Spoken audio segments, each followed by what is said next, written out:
and you're very welcome to the latest episode of the South Tip Arts Podcast.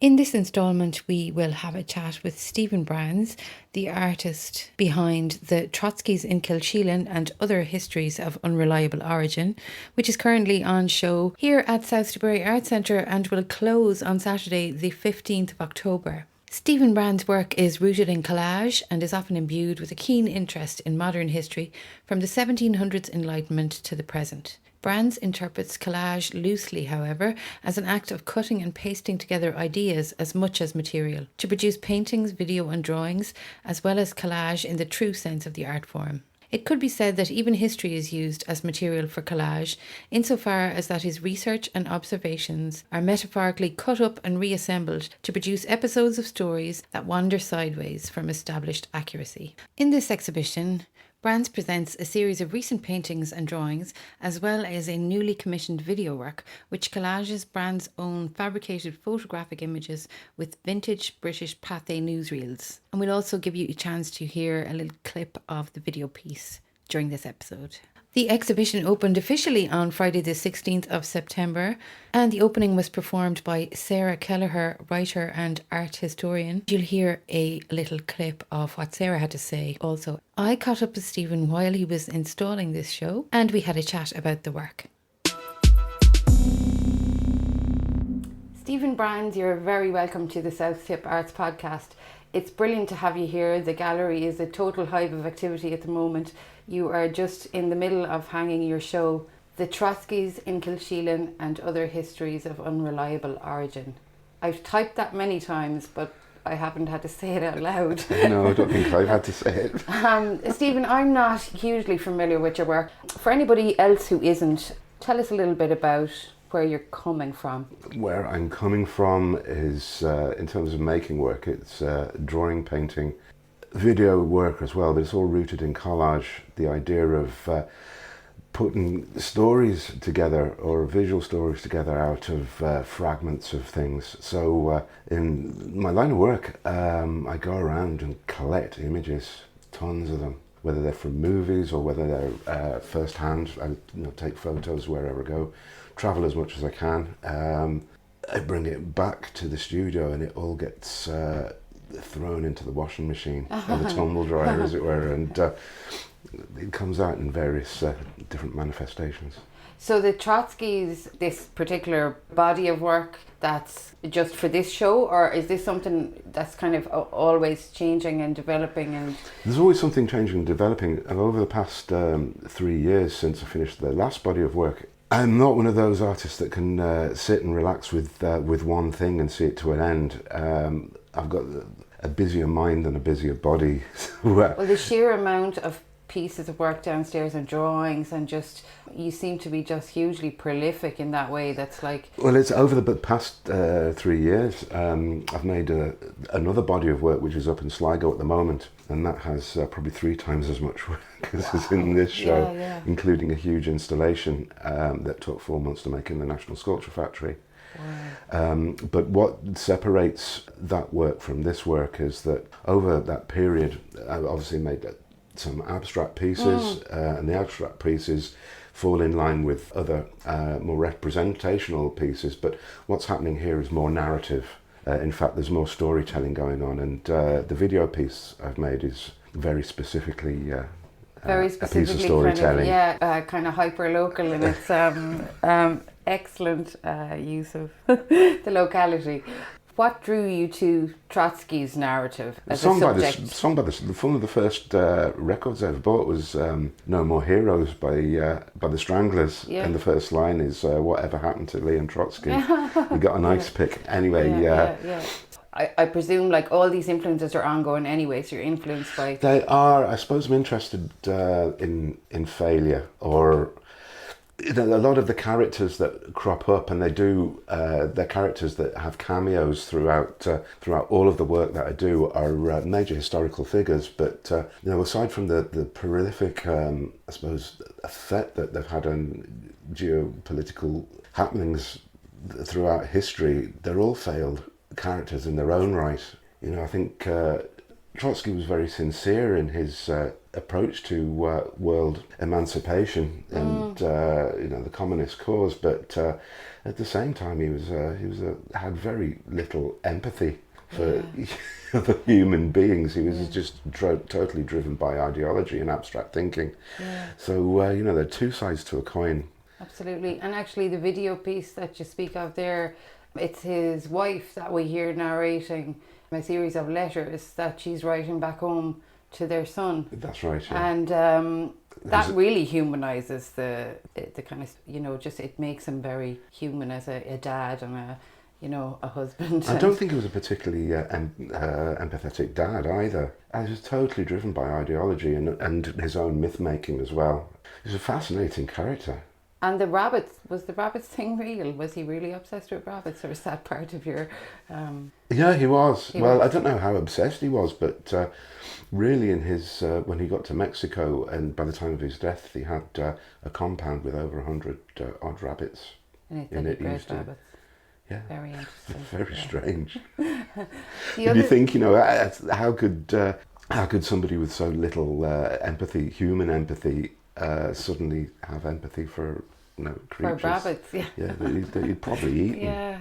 The other thing that I find really interesting about the actual paper that you physically are using to do your drawings on, are you aging that paper, or do you specifically seek out like old paper?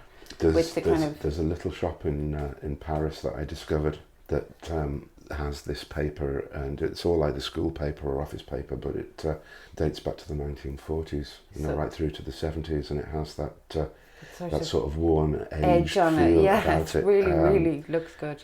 And if once it's gone, it's gone, and a lot of this material's used or has been used for film sets.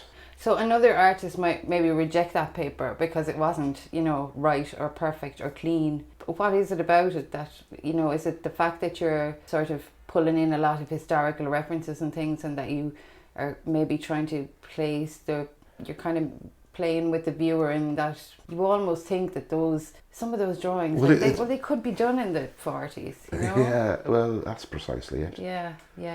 That's precisely it. I think there's nothing more depressing than working on a pristine white piece of paper. It has no interest for me. And also, if I'm making collages, the collages will be made quite often. I collect some magazines from the 1940s and 50s and take them apart. They already have an age, and they have a history to them. Yeah. It's so interesting. The video piece, then, you use video a bit. It's not a new thing for you. All the Pathé films and the old images superimposed on, you're working new imagery into old imagery. Yeah, this is a new thing for me, actually. This, in the past, the narratives that I've built out of, the video work that I've turned into narratives, I've started from scratch, really, that there's no story behind them. That the stories make themselves out of piecing images together, and I've tons of them kept on There's a huge hard drive at home. Amount of that stuff that is kind of just publicly accessible, kind of through Creative Commons and stuff, isn't there? Well, this actually it is publicly accessible, but I still had to get permissions and pay licenses. They're kind of expensive for British Pathé, but it was worth it, for this. So I think what the thing, it was a challenge actually, because while the story was brewing in my head, I was having to find footage and also make my own images and footage that all tied together as a package to seem, if not convincing, at least conceivable. Yeah. And this was a new thing for me, and it was really quite time-consuming finding the right material. Yeah. Yeah, it was enjoyable at the same time, learned a lot. I can relate to that. And you've been to Kilsheelan on kind of a few site visits. I did, I've been twice, but I chose Kilsheelan just by dropping the pin. Yeah. And it's a nice name as well, Kilsheelan. It is a nice name, yeah. But then, you find that there's some serendipity in just choosing a space and then starting to learn about it. Yeah. Its history, its geography, that all becomes part of it while you're building building a story like this or building a video absolutely. piece. Yeah. And also Clonmel, you know, where I learnt a lot about its, you know, political history as a result of this. Yeah, of course the Labour Party was formed here and all Sure. that, so there was quite a big movement in that direction.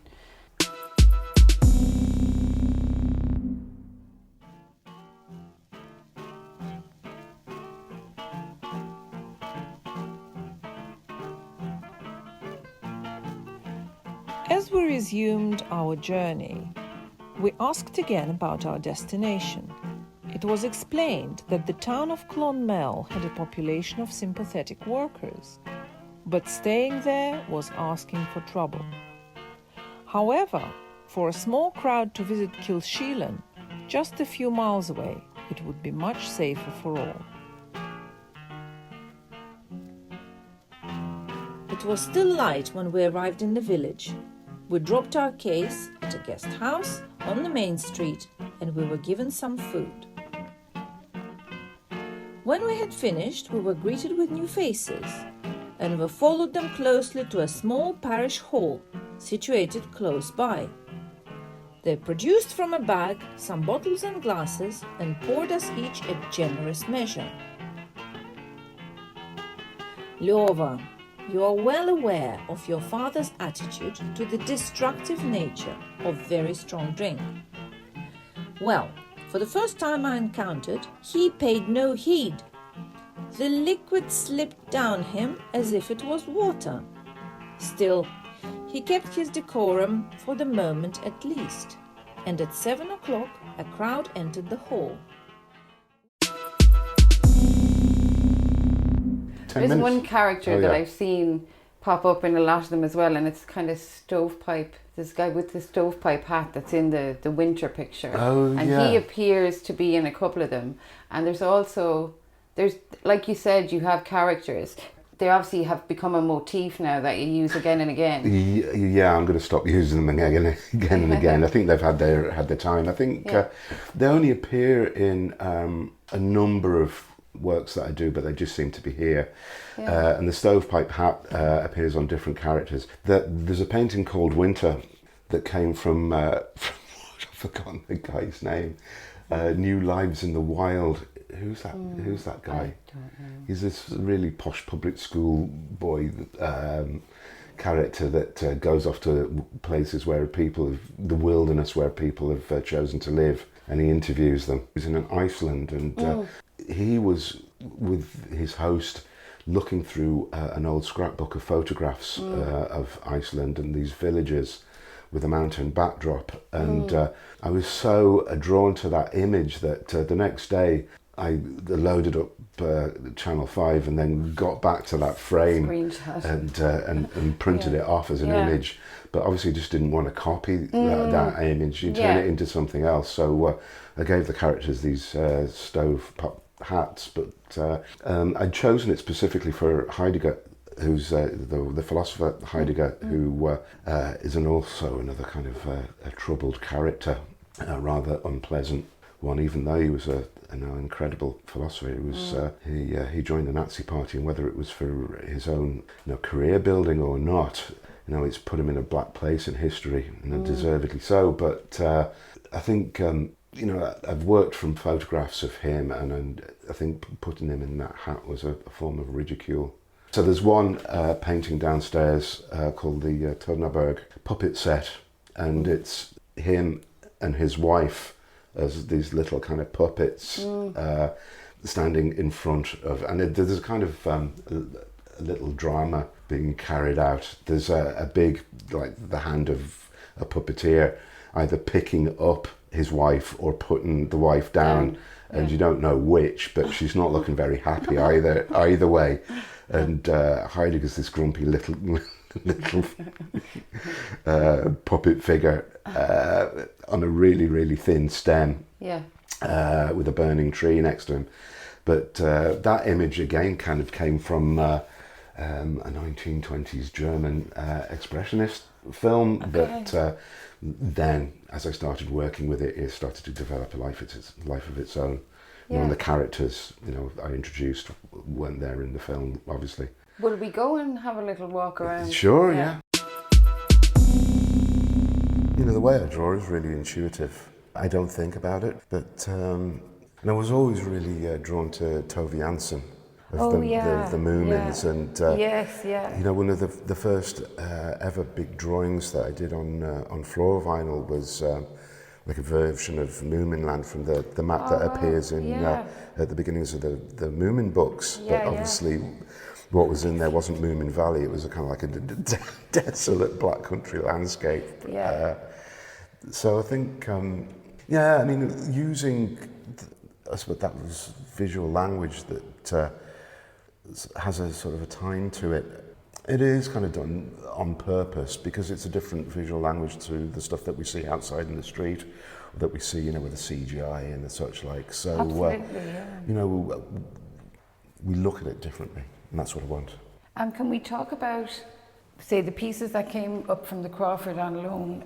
This one, I think, is my favourite, and I haven't seen the title of it yet even. Yeah, it's called Chap Show, and it's a bit of a pun on the thing that's sitting in his lap. But again, the image started off from a still from a film that I was watching during the pandemic of a man just sitting on a platform with a mountain landscape.